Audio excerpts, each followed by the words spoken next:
کہ اللہ کے علاوہ کسی کے سامنے سجدہ جائز نہیں. جو مزارات پہ ہو رہا ہے ہم ڈٹ کے اس کا انکار کریں. اور اس کے ساتھ پھر خرافات یہ جو شامل ہو چکی ہیں، اس نے معاشرے کو پیس کے رکھ دیا ہے. بلکہ ہمارے امام احمد رضا خان فاضل بریلوی نے لکھا ہے، آپ فرماتے ہیں کہ سجدہ قبور بالاتفاق حرام ہے اور طواف قبور بالاتفاق حرام، زیارت قبور بالاتفاق جائز ہے، بوسہ قبور مختلف فی ہے، احوط یہ ہے کہ نہ دیا جائے. یعنی بوسے سے بھی اگر گریز کر لیا جائے تو کسی کو کوئی اور شائبہ نہ ہو تو یہ بھی بہتر ہے. لیکن خیر بوسے کے بارے علماء قائل ہے، اس پر دلائل بھی موجود ہیں. لیکن قبروں کے سامنے یوں ہی کھڑے ہو جانا اور کھڑے ہو کر کے یوں سر جھکانا یہ جائز نہیں ہے. علامہ اقبال کہتے ہیں کبھی تم نے دیکھا کوئی کتا بھی کسی کتے کے آگے سر جھکاتا ہو؟ یہ تو اس کو بھی پتا ہے کسی کے آگے سر نہیں جھکانا. حضرت مجدد کی تعلیم کیا تھا؟ یہی بات آئی تھی اکبر میں کہ سجدہ نہیں کرتے تو ساری جھکا دی. آپ نے فرمایا نہیں جھکاؤں. پھر اس نے آپ کو دربار میں بلوایا، سازش کی، دروازہ چھوٹا رکھا کہ حضرت مجدد الفسانی جب داخل ہوں گے تو سر جھکا کے تو گزریں گے تو کہوں گا لو سر جھکا ہی لیا. لیکن جن کے سر کو اللہ بلند کرے کون جھکا سکتا ہے؟ حضرت مجدد جب دروازے پہ پہنچے تو سمجھ گئے کہ یہ میرے لیے ایک جال بنا گیا ہے کہ جھکوں گا تو گزروں گا. آپ نے پہلے اپنی ٹانگیں داخل کی.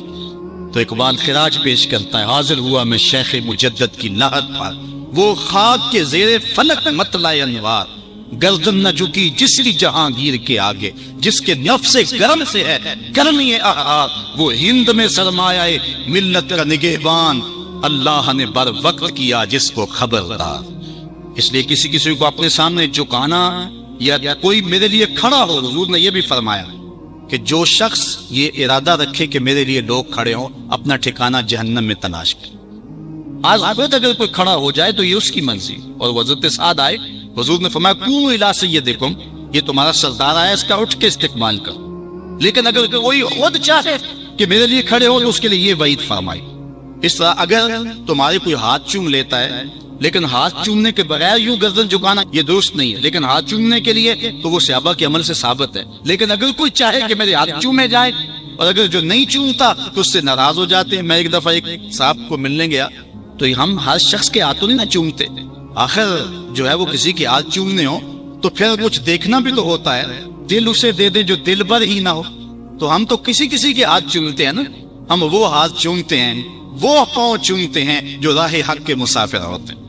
ہم ان ہاتھوں کو بوسہ دیتے ہیں اور اگر ہماری آنکھوں کی پلکوں کے ساتھ لگ جائیں تو اعزاز سمجھتے ہیں. تو خیر میں نے مصافحہ کیا تو ناراض ہو گئے، انہوں نے پکڑ کے میرے ہاتھ چوم لیے، کہنے لگے لو کیا بگڑا ہے میرا؟ میں نے کہا کہ ٹھیک ہے تمہارا کچھ نہیں بگڑا لیکن میرا بھی کیا بگڑا اگر نہیں چومے. تو یہ عجیب سی کہانی ہے، ناراض ہو جاتے ہیں. یہ بت خانے بنے ہوئے ہیں. لوگ آئے ہمیں خدا بلاؤ، تم نے اپنی پوجا شروع کروا دی. لوگ آئے کہ خدا کا نام جپا جائے اور تم صرف اپنی ہی خوشامد چاہتے ہو، ہر وقت تمہارا ہی ذکر ہو. میں کتنے آراس کو جانتا ہوں جہاں اللہ رسول کا ذکر نہیں ہوتا، پیر کا ہی ذکر ہوتا ہے، کرامتیں بیان ہوتی ہیں. اور پھر آج کل جھوٹی کرامتوں کا ایک کاروبار چلا ہو. عجیب رنگ ڈھنگ ہے، عجیب بات ہے.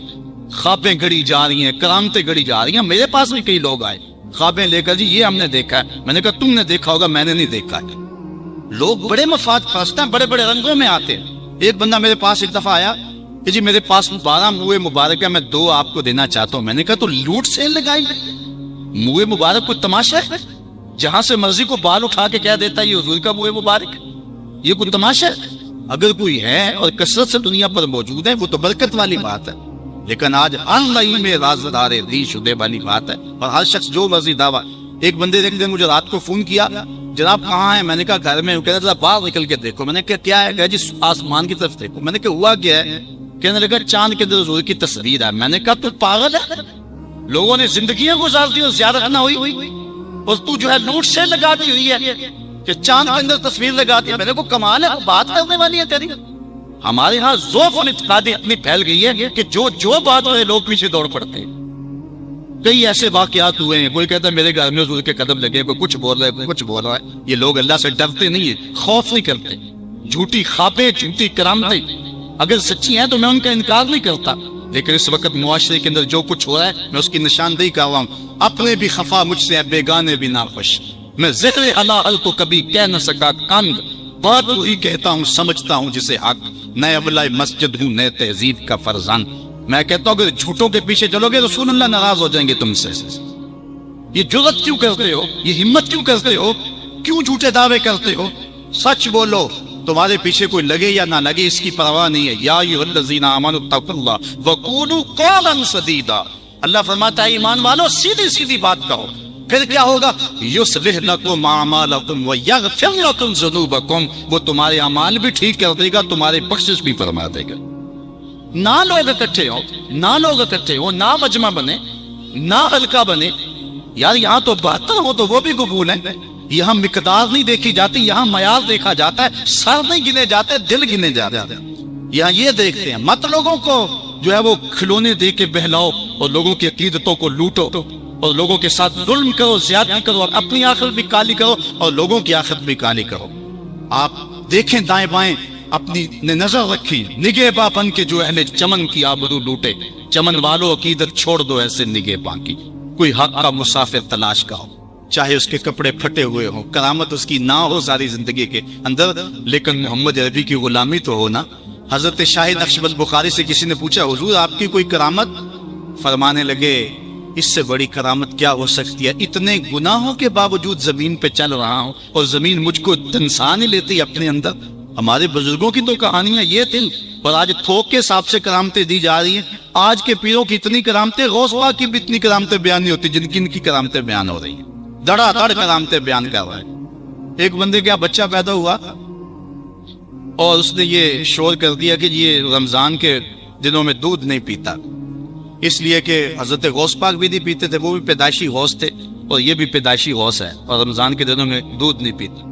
اچھا کوئی 2-4 ماہ گزرے تو اس غوث کی ماں کو طلاق دے کے نئی عورت سے شادی کر لی. میں نے کہا کم از کم اتنا تو خیال رکھتے، جس نے غوث جنم دیا ہے اس کو تو عزت سے گھر سے رکھتے.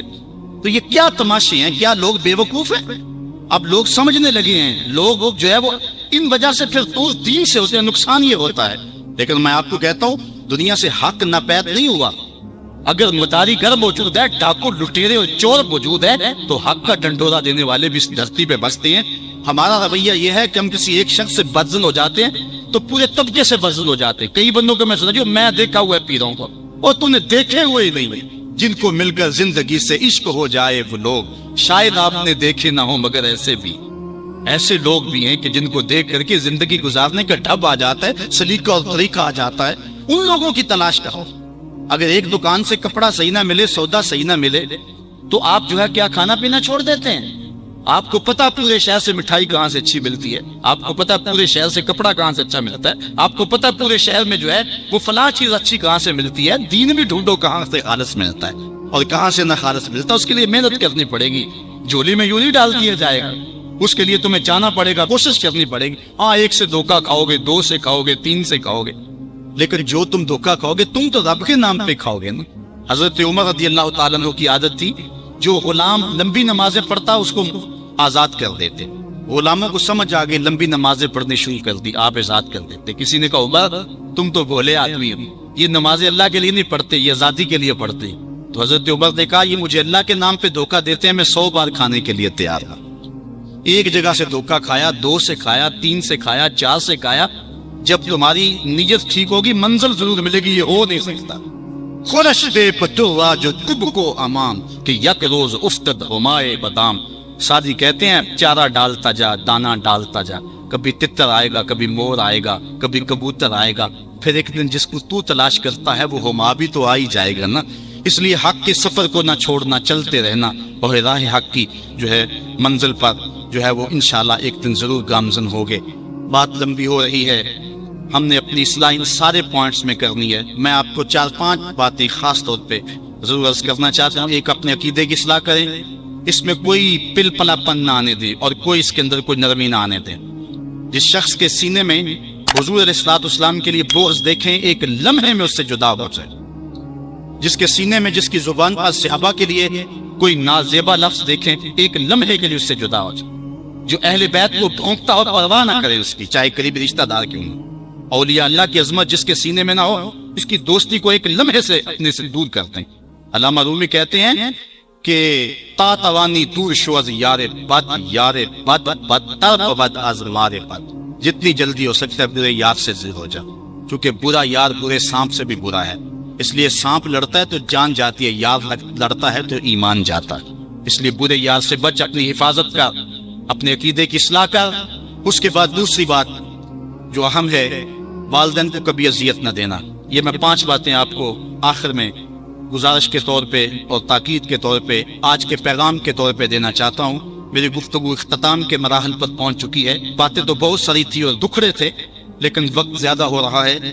تو پہلی بات، عقیدے کی اصلاح کریں اور اس میں کوئی پل پلا پن نہ ہو۔ عقیدہ صحیح نہیں ہے تو کوئی عمل قبول نہیں ہے، کوئی نیکی قبول نہیں، ہر شے برباد۔ دوسری بات، اپنے والدین کی نافرمانی کبھی نہ کریں۔ امام رازی نے لکھا ہے کہ ایک گناہ ایسا ہے جس کی سزا آخرت میں تو ملتی ہی ملتی ہے، دنیا پر بھی ضرور ملتی، اور وہ والدین کی نافرمانی۔ اور ایک نیکی ایسی ہے جس کا فائدہ آخرت میں تو ہوتا ہی ہوتا ہے، دنیا میں بھی ضرور ہوتا ہے، اور وہ والدین کی فرما برداری۔ نہیں تو نشان لگا رہے شخص پہ جو والدین کا گستاخ ہے، ساری زندگی اس کو ذلیل ہوتے دیکھیں گے۔ اور اس شخص پہ بھی نشان لگا رہے جو والدین کا فرما بردار ہے، زندگی میں آپ اس کی پگڑی کو کبھی جھکا ہوا نہیں دیکھیں گے۔ اللہ اس کی عزت کی حفاظت کرے گا۔ اور والدین کے لیے جو شخص روزانہ دعا کر دیتا ہے، میں نے کتب میں پڑھا ہے، ساری زندگی اس کے رزق میں بے برکتی نہیں آتی۔ اس لیے اپنے والدین کو راضی کرنا، عقیدے کی درستگی کے بعد اپنے والدین کو جا کے راضی کرنا۔ اگر کسی کے والدین ناراض ہیں، ہاتھ جوڑ کے معافی مانگنے میں کوئی شرم محسوس نہ کریں، پاؤں پکڑ لیں، منتیں کریں، ان کو راضی کرنا۔ اللہ کی رضا والدین کی رضا میں، اور اللہ کی ناراضگی والدین کی ناراضگی میں ہے۔ اور حضور علیہ السلام نے فرمایا 4 لوگ ایسے ہیں جن کو جنت میں جانے سے کوئی شے نہیں روک سکے گے۔ وہ 4 لوگ کون ہیں؟ ایک وہ شخص کہ جو اس حال میں مرا کہ اس کے والدین اس پہ راضی تھے۔ دوسرا وہ شخص کہ جس نے ایسی سچی توبہ کی کہ گناہ کی طرف دوبارہ پلٹنا اس کے لیے اتنا مشکل تھا جس طرح تھن سے نکلا ہوا دودھ واپس جانا مشکل۔ تیسری وہ عورت جو اس حال میں دنیا سے رخصت ہوئی کہ اس کا شوہر اس کے اوپر راضی تھا۔ اور چوتھا وہ شخص کہ جس کے بال بچے زیادہ تھے، ذرائع آمدنی تھوڑے تھے، لیکن اس کے باوجود اس نے اپنے بچوں کے پیٹ میں حرام کا ایک لقمہ نہیں جانا دیا۔ تیسری بات، اپنی نظر اور شرمگاہ کی حفاظت کر۔ اس دور کا سب سے بڑا فتنہ یہ ہے کہ نگاہیں پاک نہیں ہیں، نگاہیں غلیظ اور گندی ہو گئی، شرمگاہوں میں وہ تقدس نہیں رہا۔ حضور علیہ السلام نے ارشاد فرمایا، من زنا زنیا بہی ولو بہی تانے دارے ہی، جس شخص نے زنا کیا یہ عمل اس کے گھر بھی لوٹے اگرچہ اونچی اونچی دیواریں کیوں نہیں کر۔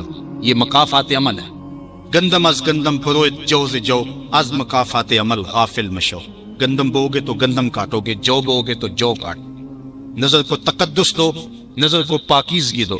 حضرت لقمان حکیم کہتے ہیں کہ میں کئی نبیوں سے ملا ہوں، کئی نبیوں سے ملاقات کی ہے، اور میں ان سے 2-2 4-4 باتیں جمع کی ہیں، اور ان ساری باتوں کو میں نے جمع کر کے 100 باتیں جمع کی ہیں، اور ان کا پھر میں نے خلاصہ تیار کیا ہے۔ ان میں 8 باتیں الگ کی ہیں۔ ان 8 باتوں میں ایک بات یہ ہے، جب کسی کے گھر جاؤ تو نظر کو حفاظت میں رکھو۔ جس شخص کے مہمان بنو، جس کے گھر جاؤ، تمہاری نظر نہ بھٹکنے پائے۔ نظر اگر غیر محرم کو شہوت سے دیکھتی ہے، حدیث میں آتا ہے کل قیامت کے دن جہنم کی آگ سے بھر دی جائے، وہ سخت رسوا ہوگا۔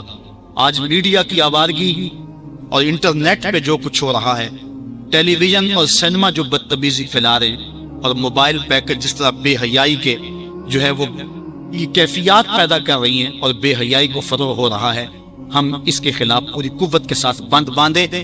اپنی اولادوں کے ہاتھوں سے ناول چھین لو، ان کے ہاتھوں سے جو ہے وہ فلمیں چھین لو، ان کی خلوتوں پہ نظر رکھو اور ان کی حفاظت کرو۔ جس شخص کی نظر پاک نہیں ہے اس کے من میں طہارت نہیں آ سکتی ہے، وہ دل پاک نہیں ہے اس کو جو ہے وہ باطل کا نور نصیب نہیں ہو سکتا۔ وائے قوم کشتائے تدبیر غیر، کارے او تخریب خود تعمیر غیر، از حیا بیگانہ پیرانے کہن، نوجوانہ چو زنا مشغول تن۔ کتنی حکمت والی بات کہی اقبال نے۔ وہ اپنے دور کا دکھڑا سناتا ہے، جس دور سے ہم گزر رہے ہیں اب تو عجیب حال ہو گئے۔ اقبال کہتا ہے یہ جو میرا دور ہے، جوان تو جوان رہے، بوڑھوں کی نظروں میں حیا نہیں رہا۔ از حیا بیگانہ پیرانے کہن، بوڑھے لوگوں کی آنکھوں میں بھی اقبال کہتا ہے حیا نہیں رہا۔ نوجوانہ چو زنا مشغول تن، اور نوجوان عورتوں کی طرح اپنے تن کے ساتھ لگے ہوئے ہیں۔ حضرت معاذ بن جبل رضی اللہ تعالیٰ عنہ فرماتے ہیں حضور نے ہم سے 10 باتوں کا عہد لیا۔ پہلی وہی چیز کہ اللہ کے ساتھ کسی کو شریک نہ ٹھہرانا، اگرچہ تجھے جلا دیا جائے اور تجھے قتل کر دیا جائے۔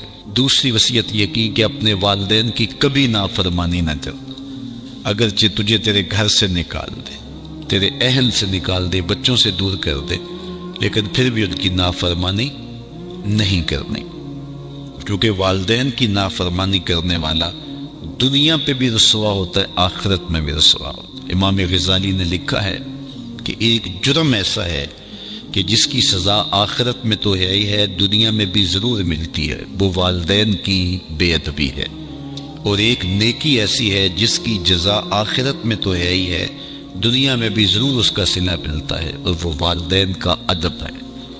اس شخص پہ نشان لگا لیں جو والدین کا بے ادب ہے، آپ اس کو ذلیل و رسوا ہوتا ضرور دیکھیں گے، اور اس شخص پہ بھی نشان لگا لیں جو والدین کا مؤدب ہے، فرما بردار ہے، اس کی پگڑی کا کنس کبھی نیچا ہوتا نہیں دیکھیں گے آپ۔ تو والدین کے ساتھ اس نے سلوک کرنے کی تلقین کی گئی۔ حضور نے تیسری وصیت یہ کی کہ فرض نماز جان بوجھ کے ترک نہ کرنا، جس نے جان بوجھ کے فرض نماز ترک کی اللہ اس سے اپنا ذمہ اٹھا لیتا ہے۔ اللہ کا ایک ذمہ ہوتا ہے جو بندوں کا اس نے لیا ہوتا ہے اپنے محض کرم سے، تو پھر وہ ذمہ اٹھا لیتا ہے۔ پھر وہ دیکھیے اللہ ذمہ اٹھا لے تو پھر وہ سوائے ذلیل ہونے کے اور کیا اس کا مقصود ہوگا، تو ذلت ہی ذلت اس کا مقدر ہوگا۔ اللہ اکبر۔ آج ہم کہتے ہیں پوری دنیا کے اوپر کہ مسلمان کیوں ذلیل اور کیوں رسوا ہو رہے ہیں، 5-7% مسلمان جو ہے وہ نمازی ہیں، تو پھر جب یہ حالات ہوں گے تو پھر اللہ اپنا ذمہ اٹھا لے گا۔ جب وہ اپنا ذمہ اٹھا لے گا تو پھر ہمیں جو مرضی توڑے، جو مرضی مارے، پھر اس کا ذمہ اٹھ گیا تو وہ ذمہ ہم سے اٹھا لیتا ہے اگر ہم اس کے حضور سجدہ ریزی نہیں کرتے۔ اور یہ بھی حضور نے وصیت کی کہ کبھی شراب نہیں پینی، اس لیے کہ ہر بے حیائی کی جڑ ہے، اور فرمایا معصیت سے، گناہ سے بچنا، اگر کوئی گناہ کرتا ہے تو پھر اللہ تعالیٰ اس سے ناراض ہو جاتا ہے۔ وہ چھٹی بات حضور نے یہ ارشاد فرمائی کہ جب جنگ میں کھڑے ہو تو پھر پیٹھ دکھا کے بھاگنا نہیں ہے، اگرچہ لوگ کٹ کٹ کے گر رہے ہو تو میں صلی اللہ العافیہ، اللہ سے عافیت مانگو، یعنی اللہ سے مانگو عافیت، بیماری نہ مانگو، آزمائش نہ مانگو، مشکل نہ مانگو، لڑائی نہ مانگو، جنگ نہ مانگو، لیکن اگر پڑ جائے تمہارے اوپر تو پھر استقامت دکھاؤ، پھر بھاگنا نہیں ہے، اور یہ کبائر میں سے جنگ سے بھاگ جانا۔ تو فرمایا کہ اگرچہ لوگ کٹ کٹ کے گر رہے ہوں تو جنگ سے بھاگنا نہیں ہے۔ اور یہ بھی وصیت لی کہ کسی جگہ پہ کوئی بیماری آ جائے اور لوگ موت کا شکار ہو جائیں تو پھر ثابت قدم رہنا ہے، وہاں کو چھوڑ کے بھاگنا نہیں ہے۔ اور 8ویں وصیت حضور نے یہ لی کہ اپنے اہل و عیال پر، اپنے بچوں پر، اپنی بیوی پر اپنی استطاعت کے مطابق کھل کے خرچ کرو، بخل نہ کرو، ان سے ان کی ضروریات کو صحیح پورا کرو۔ اور 9ویں حضور نے یہ وصیت کی کوڑا لٹکا کے رکھو، ان کو ادب سکھانے کے لیے، دین سکھانے کے لیے، اور ان کو اچھائیوں کا خوگر بنانے کے لیے، برائیوں سے بچانے کے لیے باپ گھر کے اندر جو ہے وہ کوڑا لٹکا کے رکھے، چھڑی لٹکا کے رکھے۔ یعنی مطلب کیا کہ اولاد کو پتہ ہو کہ اگر ہم نے نافرمانی کی اور اللہ کے حکموں کو توڑا، ہم نماز نہ پڑھی تو پھر یہ ہمارے اوپر ڈنڈا برسے گا بھی، تو ان کو جو ہے وہ اس طرح ان کے اوپر جو ہے یہ پریشر رکھو۔ اور 10ویں وصیت یہ کی کہ ان کے سینے میں اللہ کا خوف، اللہ کی خشیت پیدا ہونی چاہیے۔ جس سینے میں اللہ کی خشیت ہوتی ہے اس سینے میں کسی اور کا ڈر نہیں ہوتا۔